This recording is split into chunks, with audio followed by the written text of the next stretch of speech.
Well, first of all, I want to welcome Michael John Cusick to the Finding Traction podcast. It's great to have him here. And partly the reason I wanted him on this podcast, he's a speaker, he's a therapist, he's an author and a podcaster. And so, Michael, welcome. You're from Colorado, right?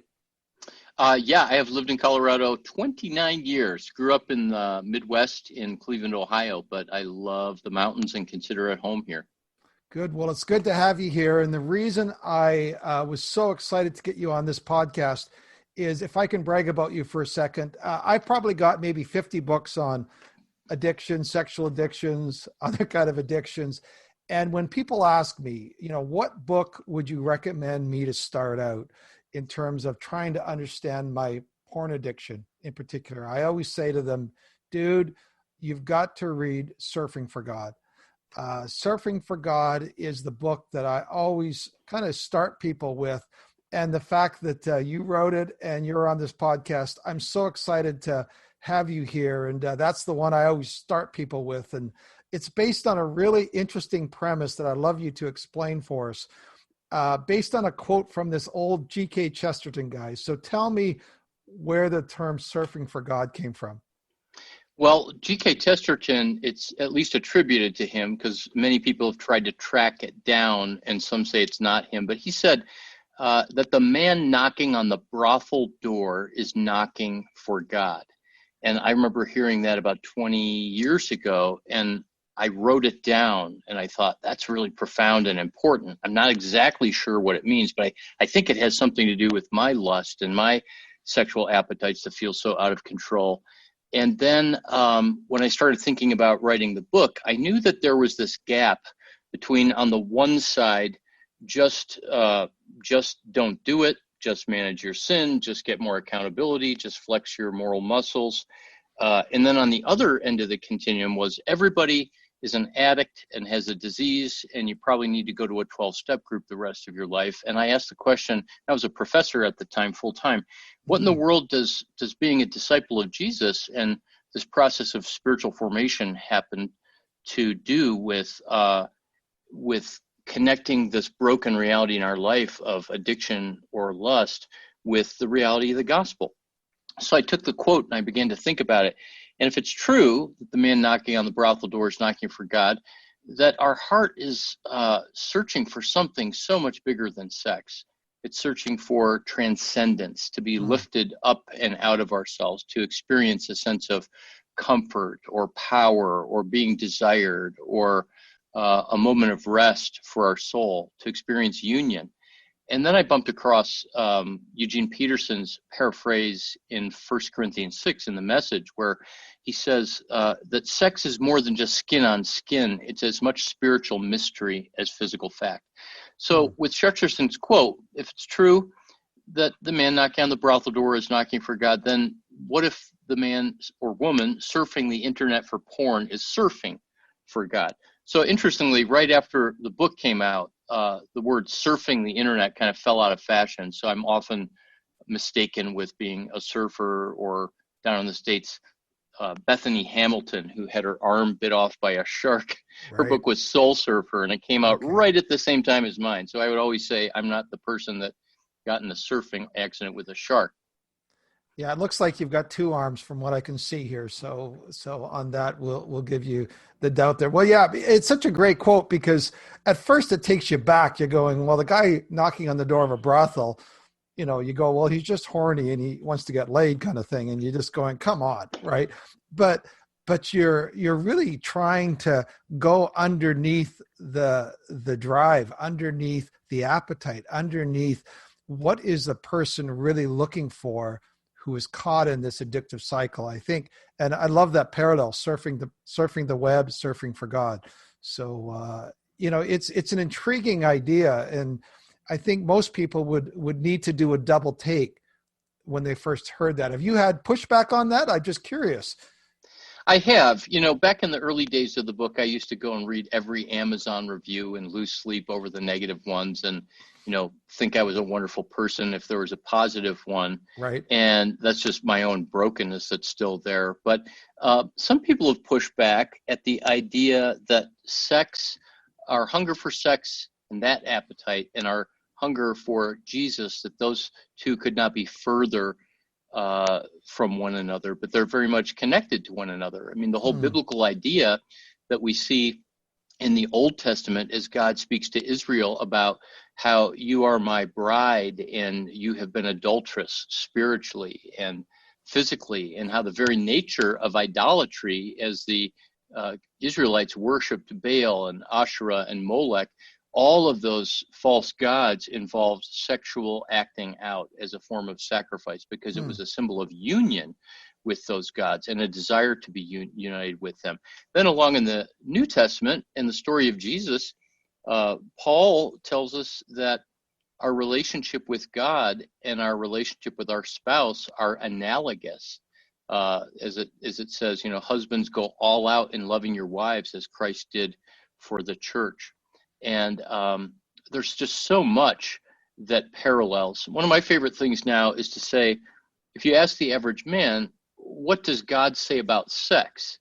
We'll say, well, do not commit adultery, and right. Sex is outside of a covenantal marriage. But then I like to ask the question, what does sex say about God? And one of the things it says is that God loves pleasure.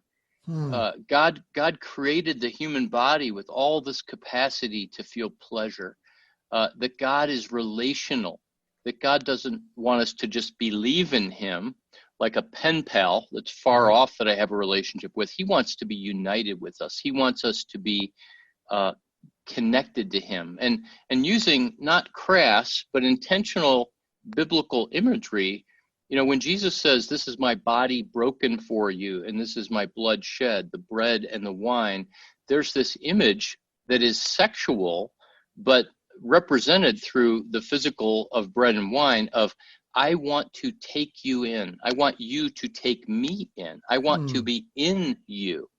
And I want you to literally take me, this broken body in the form of bread, and to touch your lips. And then to enter into the moistness of the mouth and to dissolve into you and have me become so much a part of you that I would go through you, and literally that we would be one. And sometimes if we pause, we see the imagery and we begin to see this connection and go, wow. And then I've been thinking a lot about this verse in Proverbs 27, verse 7. And it says, the one who is hungry, the one who is full loathes honey, but to the one who is hungry, even what is bitter tastes sweet. And our search for porn and our compulsive lust is really a way to fill our hungry hearts. But the way that the church in the West in the last probably century and a half has talked about Christianity and relationship with God, it's not enough to fill our hungry hearts, because it's mostly just intellectual. It doesn't give us practice. It doesn't give us experience, and oftentimes minimizes experience. And so porn gives us this immediate experience, a rush in our bloodstream, a release of dopamine from our brain, wind in our sails, kind of lifts us up, and it's experience. And when I was addicted to porn, and of course surfing for God is my whole journey of crashing and burning and redemption from sexual addiction, there's very little like sex that can feel like what we expect God to feel like. Right. The artist Sting said that if God's got something better than sex, he's certainly holding out on us. I think that's pretty telling. That's a great quote. Now, was it in your book, and I might have this wrong, where you were in a counseling session, because your book is all about your own journey out of porn and trying to understand this drivenness. Was it in your book where you were describing a counseling session you were in where somebody said, why do you, was it the Larry Crabb example, or do I have it mixed up with somebody else where someone says, well, just go ahead and look at porn, and then you go, but that's not what I want. Is that in your book, or? Yeah, you've got that right. Okay. Yeah, tell me about that, because what you're getting at there is, well, what are you really looking for? And that's what the whole book is asking people. Just describe that story, and then kind of what you were getting at in that story. Such a great example. Yeah, and thank you for just kind of you keep doubling back on this idea that it's not about sex. It's not about sex. My heart is actually looking for something else. So Mm-hmm. it's not about our body parts, it's about our heart. And so that story is in the chapter in Surfing for God about the good heart, which is unpacking the theology of the new covenant and this reality that God's taken our heart of stone and turned it into a heart of flesh, and that we now want what God wants, as opposed to our hearts being deceitful and wicked, as Jeremiah 17 says. So I was sitting in Atlanta with my former mentor, Larry Crabb. We now live in different towns. And I was sharing with him, I said, can we sit and have a conversation while we're at this conference and kind of talk about my struggle with lust? I want you to know about it. And two things happened. First thing was I lied to him. I shared with him only about half the problem, because if I'd shared everything, I knew I probably would have gotten fired. But also, I believed the lie of shame, that, he would just be absolutely disgusted. And I know that that's not the case, because he's just such a kind, gracious man. But I said, I'm struggling with, and here's the euphemism, I'm struggling with sexual purity. Oh, I love it. And Yeah. as a therapist, he knew that was code for I'm looking at porn and masturbating, or I'm acting out with women, or something like that. And Right. so we need to encourage ourselves to actually call it what it is. These euphemisms are not helpful. Mm-hmm. So then I got more real, and I said, I've been masturbating and I don't feel good about it. And honestly, I can't stop, and I've been looking at porn. And he said to me, well, then why don't you just go do that? And I initially thought, oh, he's using some reverse psychology or something. And I said, well, I don't think you heard me. I mean, like, I'm struggling with sexual sin. And he goes, okay, so why don't you go do that? And I started to get more frustrated, because he continued. And I was convinced he was doing something to mess with me. And finally, I pounded my fist and I said, I don't want to do that. Don't you hear me? And he kind of smiled and said, exactly. You don't want to do that. And then we had a conversation about what was real, was that beneath this very strong struggle and desire, I realized that wasn't the deepest and truest thing about me. In that moment, the struggle was real, and that was largely physical and neurological. But beneath that, in my new heart, was a heart that wanted to love God, to follow his commands, to love my wife, to be able to look myself in the eyes in the mirror and say, you are a beloved son and you love God.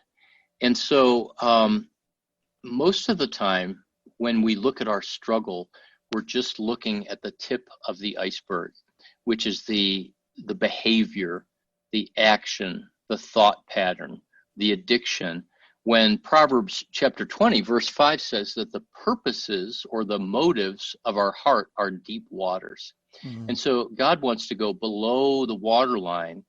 And we think that if we change the tip of the iceberg so that it looks different, that's what God's concerned about. But in Matthew 15, the Pharisees are talking to Jesus.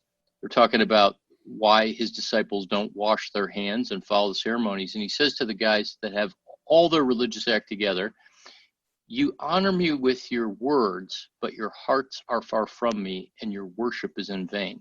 So when my life began to unravel, Vern, and I got caught in my double life and my marriage was at stake, what began to happen,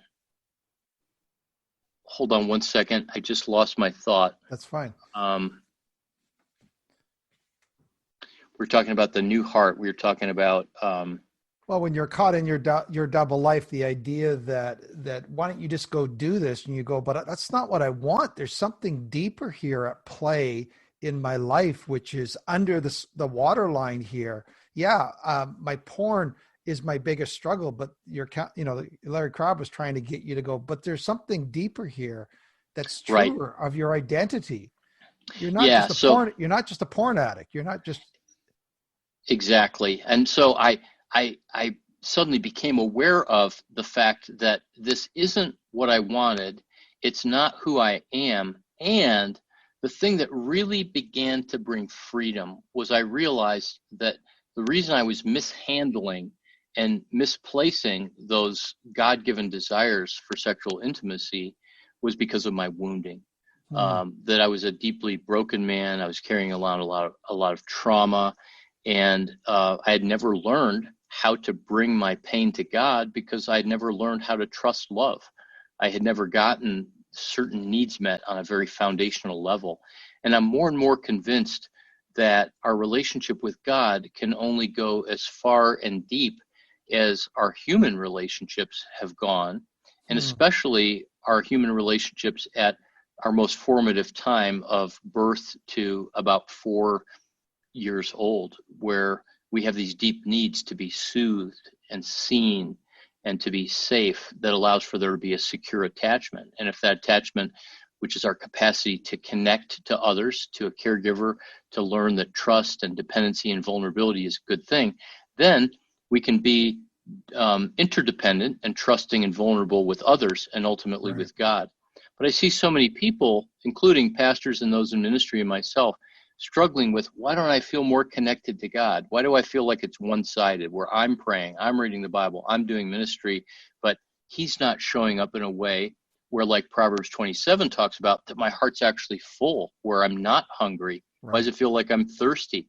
And when you begin to understand that brokenness beneath the surface, including some of the ways that we've not learned to attach, it brings this whole new freedom where we can allow God to speak into that and to love into that, and to teach us how to rest and to realize that oftentimes what we hunger and thirst for is right there all along, and that we don't have to work so hard to get it, including through sexual acting out. Yeah, and one of the chapters we've been using, just so you know, I've written a 1-year course, and once we finish that, I asked the guys, we do a Zoom group with different guys around the country, and I asked them, so what do you want to do next? We've just spent a year together, and so we've just decided, and I think we're on chapter 5 now. We do 2 weeks every chapter of the book, Surfing for God. So we've been working through your book, and I'm convinced that we could do a podcast on every one of these chapters, but chapter 2 is the one that I want to highlight with you for the rest of this podcast, because what happens is when we don't have those needs met, then we're open to some formative lies that we can end up holding on to, trying to meet that mistaken intimacy. And you had 6 lies, and I just want to walk through each of those lies and just have you make a few comments about them, because they're so powerful. And I think most of us could probably identify with believing some of these lies. So here's the 6 lies. I'm just going to go through them one at a time, because when we hold on to these, it's almost like it says in scripture, we forfeit the grace that could be ours. Yeah. And so here's one. The first one: porn offers validation of our manhood without requiring strength. Yeah, that one was inspired by John Eldredge. Most of your listeners will know his book, Wild at Heart. And he said in there that the reason why porn is the most addictive thing in the universe is that it allows a man to feel like a real man without requiring him to be one. Wow. And so the first place where my mind goes with that is in my relationship with my wife. There's nobody that can validate who I am as a man and make me feel more manly than my wife. But all she has to do is to look at me, or roll her eyes, or roll over in bed, or exhale a certain way, and that can deflate me and make me feel like a little boy. So enter porn, or a sexual image, or some kind of flirtation, or whatever it might be, and then my heart just puffs up, and suddenly I feel okay, but there's nothing required. And this is where, evil is brilliant in one sense, because it can't create anything. It can only counterfeit. And so it counterfeits that sense of experiencing God's image in me, in the masculine, but without really having to engage. So the next one is probably maybe self-explanatory, but porn promises sexual fulfillment without relationship. Well, yeah, that one is self-explanatory, but I was writing the book, and I drove by this major intersection in Denver, and it stunned me that we had come this far in our culture, and the sign probably 20 feet by 15 feet said, it was an advertisement for a porn store, and it said 99-cent videos, cheaper than dating. And I went, oh my gosh. So Oh, wow. are we just going to give up that easy? Like I'll Yeah. just watch porn and not have a relationship. So the relationships are just messy, and relationships require being known. And sometimes our wounds and our brokenness tells us you don't want to be known, because if you're known, nobody would love you. You have to be more than you are. You're not good enough. You're unworthy. And so I included that one just to say that part of this desire, what our heart wants other than the sexual release, is that it's really about connection. It's really about the relational piece of it. Yeah, and that being messy probably leads to the next one where it says porn promises intimacy without requiring risk and suffering. Yeah, the suffering is the vulnerability, where C.S. Lewis said, love anything and your heart will be broken. The only place where your heart can be free from all the dangers of love is hell. And so we all say, well, we want to be loved, and our deepest desire is to be loved. And that's true, I believe, as God created us as his image bearers. But love is scarier than judgment, because with judgment, we know what's going to happen, and we can always try harder next time to not fail. But love is all about surrender and relinquishment and trusting. And so it's really scary. And so there's a way to have a counterfeit version of intimacy. As a matter of fact, one of the better books that was written prior to Surfing for God was a book called False Intimacy by Harry Schaumburg. And I love that title because it really tells us what the lust and porn struggle is about, but that we're seeking that sense of, I want someone to see into me, to know me, and to want me. And the woman in the porn image almost always has this come hither look, like we're known, we're wanted. Right. But again, without the vulnerability and without having to have that woman say, you left the toilet seat up and you forgot to take out the garbage. And by the way, when you're going to get a decent job, that kind of thing. Yeah, absolutely. Well, the next one is porn promises passion and life without connection to your soul. I can hear a little Eldridge in this one, but porn promises passion and life without connection to your soul. Where are we going with that one? Well, I've struggled with depression most of my life, beginning at about age 16. And I think that it was that depression that was there so often that made sex and lust and porn so compelling, because there's nothing like, if you're feeling down or depressed, to just look at something beautiful or to look at a naked body, and it again just puts wind in the sails. But we were created to be fully alive. Saint Irenaeus, the glory of God is man fully alive. And in John 10, Jesus saying, the thief comes to steal, kill, destroy, to take away, to diminish, but I've come to bring life to the full and abundant and overflowing, and to build you up. And yet nobody can sustain that. And life and marriage and relationships and work and a pandemic or whatever else it is, it just beats us down and it drains us, and we begin to lose heart. And so lust activates passion in a way that actually doesn't require the energy that is required to pick up the phone or to text a friend and say, let's meet for lunch, or to get off the couch and to walk into the kitchen and say to my wife, hey, I'm going to wash the dishes, and would you like a hug? That requires a lot of energy. The word passion, by the way, is in Latin, it's the word passus, and it means to suffer. So we all think of the word passion as kind of this, wow, let's all go for it and, run on 8 cylinders. But to be passionate is to live from a deep part of ourself that actually requires us to suffer by virtue of the fact that we're fully engaged. And in that engagement, we can't necessarily determine the outcome. The next one is, and boy, I think of the porn industry and the domination, different things. Porn promises power over women without responsibility and humility.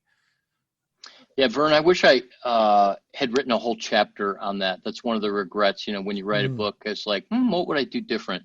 When I wrote that, it was a little scandalous to bring up this idea that men are taking revenge by looking at porn. And in that chapter that I did write in that section, I talked about the man who said, "Oh, when I look at porn, I'm flipping my wife the bird. She turns me down for sex, or she spends too much money on stuff that she doesn't need and we agreed not to. Then I feel powerless, but I feel powerful." Since the book came out, the violence and the degradation, 70% of the top 20 porn videos consistently over the last 5 years have had significant degradation of women, falsified rape scenes, verbal abuse. And men understand now more that, yep, this is about sticking it to the woman in my life. And I may not be conscious of that, but men used to, when I bring this up, they would really resist this idea. And now it's almost like, well, of course. Yeah. I think it's, what maybe Jay Stringer talks about when he's talking about eroticized anger. I think people are just starting. Yeah. I mean, it feels like the entire gravitational pull or the current leads us towards those type of images, that type of degradation, and that anger being expressed in one way, shape, or form. Yeah, and it's all about powerlessness, because powerlessness and helplessness is what leads to that anger. And as Patrick Carnes called it, eroticized rage.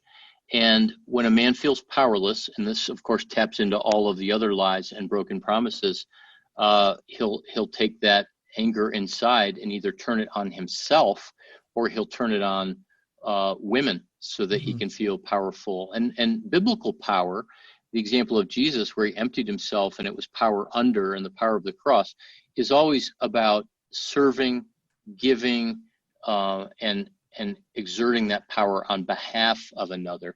Right. And so one of the ways that we can begin to heal as men is getting in touch with the actual power inside of us and exploring why we misdirect it, why we mishandle it, why it becomes abusive instead of life-giving. Right. The last one you had on is porn promises comfort and care without depending on others. I think this is one of the ones that I most related to when I wrote that. I grew up in a very dysfunctional alcoholic family. And after I was born, I was the youngest of 5. My mom went through, this would have been in the back in the early 60s. We didn't know about postpartum depression, but she had to be hospitalized for depression and went through electroshock therapy, came home, and she was kind of out of it for a while. And so I didn't have that mothering and nurturing that I should have had. And so I have grown up with a kind of skin hunger, as some therapists talk about, that need and longing to be touched, to be held. And I remember many times as I was acting out sexually, I was a Christian man, and I was aware on the inside, I really don't want to have sex. I just want to be held by a woman. And so we oftentimes are culturally told, we really don't need comfort and care the same way that a woman does. So men or little boys are told, you're being a girl, if you want to hug, get up, brush it off. But we do. Our heart, our soul needs that.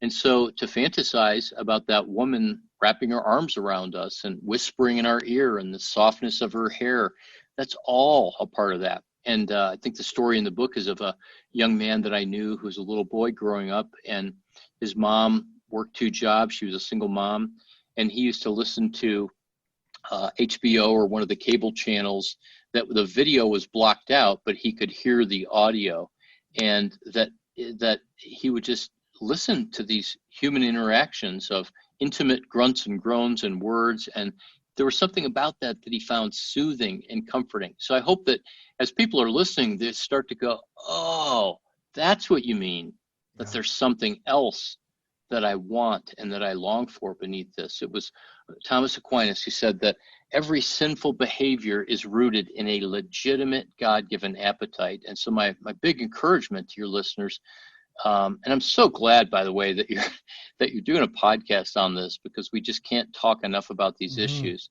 But what is it that your heart is longing for? And as you look to that, you'll find the source of why your behavior is so compulsive, and that begins to open the door to freedom. Yeah, and Michael, that's just one chapter of your book that we talked about. I would encourage every listener to pick up a copy of Surfing for God. And I love this whole idea that, and I'm all for having a computer filter and a password on your TV and common sense things so you're not dealing with triggering thoughts all day. Yeah, absolutely. But where your book was so helpful to me, like that last one, for example, that was my story. I was, raised between two children that were fairly high needs. One, my younger sister was born crippled, and my older brother had some emotional struggles. My mom wasn't there for me. So finding porn was for me a very comforting, very much an out of body experience kind of thing. So again, all the listeners, I'd encourage you to do that. Michael, tell us a little bit about just the podcast. I know you do a weekend. I know somebody who's been there. They rave about it. Just tell us a little bit about your ministry and how you've been just reaching out here to men in your part of, going through your journey, and other people as well. Yeah, you bet. So our ministry is called Restoring the Soul, and we do intensive counseling. And listeners might know of people who have gone to couples counseling or individual therapy for weeks or months and never really gotten anywhere. They've never really experienced the kind of breakthrough that they want. And so when people can't wait for months or years and they really need traction and breakthrough, they come to Colorado and spend 1 or 2 weeks, depending on the set of issues that are there, where they meet with counselors in half-day blocks. And it's a really life-changing experience where it's clinical counseling, but it's also soul care and really attends to the root issues. We do an intensive weekend for men 2 times a year. Our next one's in January, and it's called the Surfing for God Weekend Intensive. It's 66 hours, not a retreat, but an actual therapeutic weekend. And it really unpacks the message of surfing for God in a very experiential way. We've had almost 1,000 men go through that since the book has come out, and it's just transformational. And then we have a podcast called Restoring the Soul with me, Michael Cusick. We have about 150 episodes, and all of those are around restoration, healing, transformation. We have musicians, authors, pastors, theologians, poets, talking about the heart and how we get our heart back. And then I'm most excited, and you might be interested in this with the group that you're doing, is it's been 8 years, but my goodness, we're finally going to have a Surfing for God workbook. So hoping to have that October 1st. We were working with the publisher around that, and we ended up self-publishing it. So that'll be a workbook for men to go through in 6 weeks and to have kind of different layers that they can choose to go into. And I'm excited about that. Well, I've had to create my own workbook because that's what we're using for our group. So it would have been helpful to have it a little bit earlier, Michael, but that's good. I think, didn't you send that to me? Did you email me a couple years back where you sent me a copy of that? Maybe. No, I did. It's okay. Yeah, it's funny though, talking about musicians. One of the guys I've been connecting with is Andy Goolahorn. I know he works with you, and I'm trying to get him up here. Oh, he's just some great people. And your podcast is more than just porn. It's a whole variety of things. What's the website that people can connect with you on, Michael? Restoringthesoul.com. And also Michael John Cusick, Cusick, michaeljohncusick.com. Okay. Well, listeners, it's great to have you here. I encourage you to check that out. And again, thank you to Michael for being on the episode. I'm going to parlay your name now to leverage other people, but really, if you haven't read Surfing for God, that's where you got to start. So God bless you guys, and we'll see everybody next week.